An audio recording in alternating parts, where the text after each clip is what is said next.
Greetings, fellow humans. Tech Nerd 1.0 here, and we are here at the bench talking today about some of the better upgrades that one can get for this platform. This is the Ruger Mini-14.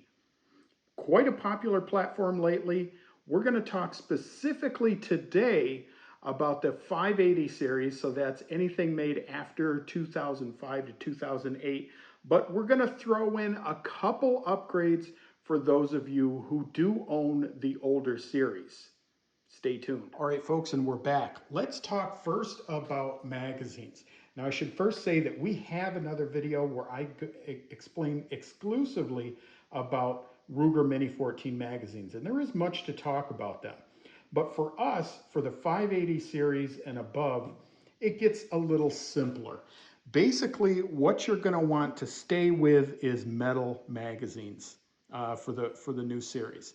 Now, we have here a selection. We've got a Ruger branded magazine that's in the Mini-14 now, and of course that is 20 rounds, YouTube, perfectly capable. Another two 20 rounders, and then this is a 5-rounder. This is by Ruger. This is a John Mason, and this is a Pro Mag. Now, Pro Mag is the one you're going to hear about mostly these days, and I'm going to tell you right now, the internet chatter that you're going to hear, most people are going to tell you to stay away from Pro Mag. I'm going to tell you, if you do own a newer Mini, you're probably going to be okay, basically with any metal magazine. Now, on the other hand, if you have an older series, if you have a 187 series Mini-14, yes, you probably are going to want to stay with the Ruger branded magazines and stick pretty clearly with those. However, I will tell you, you may even have issues with some of those. Because of the looser tolerances and the older machining, they really had some trouble back then with magazines.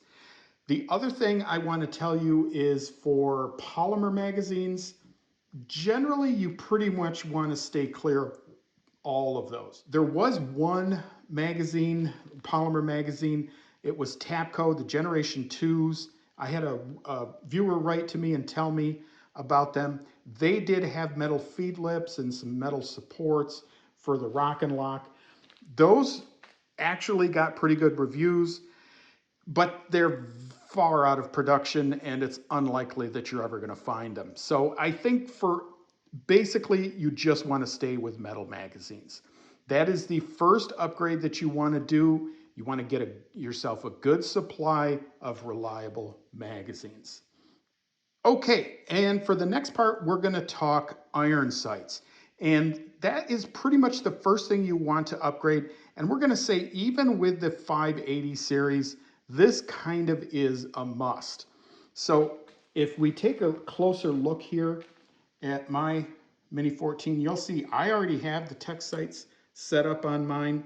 And I will tell you the only bad thing about these is cosmetic, because they do cover up that very nice Ruger cartouche that's on here. Kind of nice, but I will say for the benefit that these give you, it is worth it. Now, the reason for upgrading these is because there is a flaw in the standard OEM sights. And I have my OEM sights here because as a responsible gun owner, I keep everything. So the ones you want to get, if you have a 580 series and above, you want to get the Mini 200. Now, if you have an older series Mini, you can still get tech sights for those, and I would suggest that. The reason you do need these is because these will work for you for a while, probably a good while.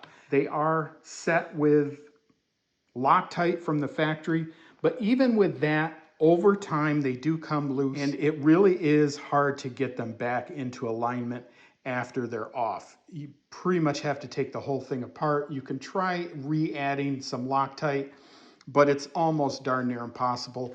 The easiest thing to do is just get these quality tech sights.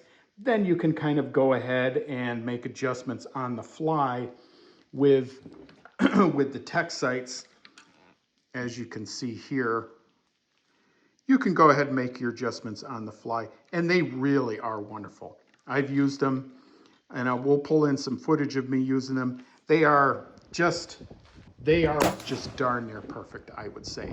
So that's the first, that's probably the second thing you want to focus on is tech sites. Your old ones will hang in there with you for a little bit. All right, folks, next up and number 3 on our accessories that you want to get for your Mini-14 is optical mounts. And again, I also do have a video talking about optical mounts. We'll post that here down below. But you can see here is I have the Hannibal rail. That is by Samson Manufacturing. And there are a few different Hannibal rails out there available now. I think there's maybe 4 or 5 different ones available. And as you can see here, this one provides you with a long stretch of Picatinny rails, attachment areas where you can put on other Picatinny rails, or you could put on QD mounts, M-locks, whatever you want to do. You could put them on here. It also gives you is mounting options for many red dots. And those are the pistol looking red dots that you see a lot of people using. And a lot of people don't like these larger profile red dots. They want to just have something small here that they can use. I will tell you, I have heard some people say the really, really small ones don't clear your iron sights, and you can get some issues there. But I have just this basic, very basic red dot mounted here on mine for now, just so you can kind of see what it looks like. Now, to be quite honest, I don't use any optics with my Mini-14. I generally just use iron sights, and that's an attestament to that tech site and just how good they are. All right, folks, next option for upgrading is, we're going to call this stocks and ergonomics. Now, we've got 2 on the table here. This is your original, your kind of original OEM wood stock. I will tell you, most minis today, you're not going to see them come in OEM with this wood stock. You can get them like this. They're going to require a bit more in compensation. Mostly today, you're just going to get a regular polymer stock. But for those of us who love the art of wood and steel, this really is where it's at. Now, you've probably seen it on my channel before. I also have the ATM stock. I don't have it with me here on the table, but we'll cut in some footage of it.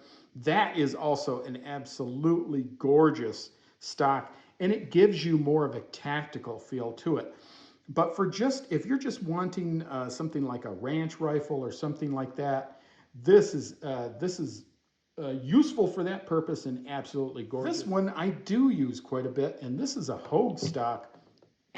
Now, if you're all familiar with Hogue, you would know this is their kind of rubber over molded. It's a plastic base, and then it's over molded with this nice, really, really grippy rubber. It's a bit heavy, though. I will say that.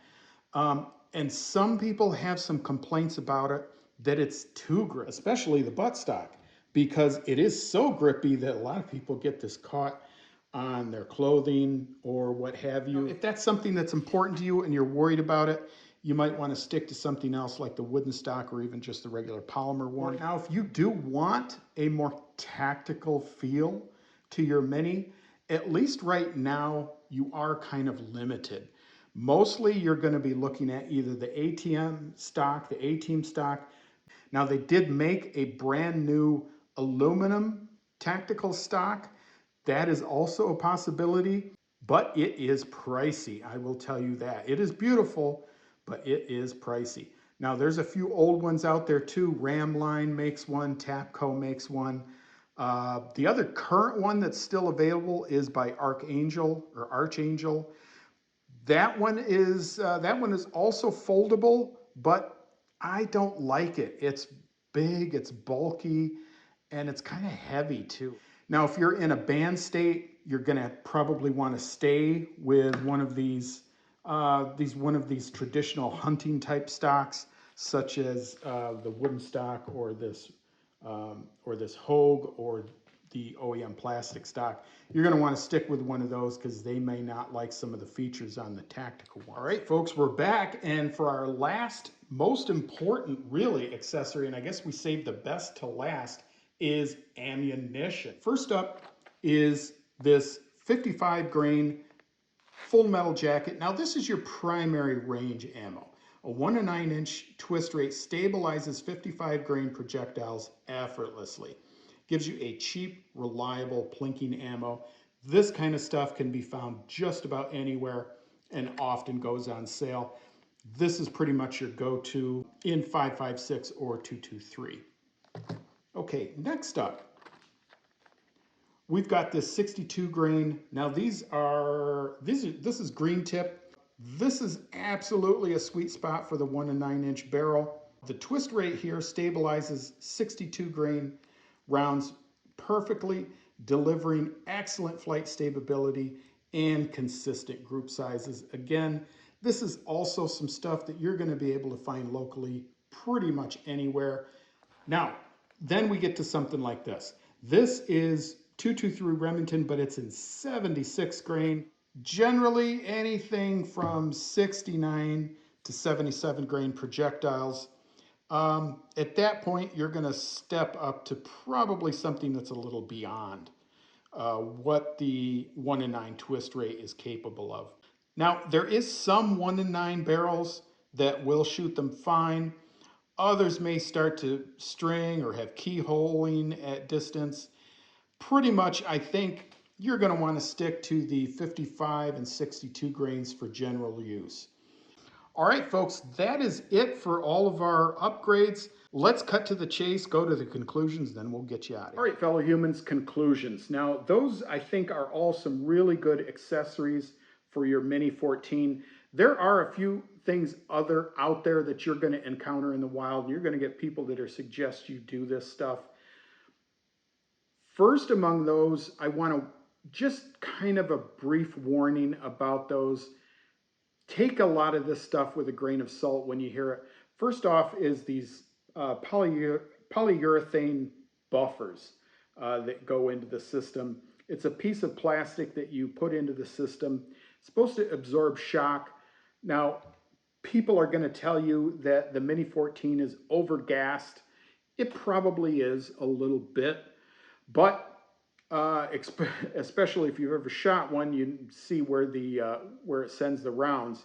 But putting any of that kind of stuff in your system, I don't know. It always just kind of makes me wonder. You're putting something in there that really may not belong there, and I just have a feeling that it's going to foul things up. The other thing along with that, trigger springs, lighter triggers, different types of trigger groups in there, any of that kind of stuff.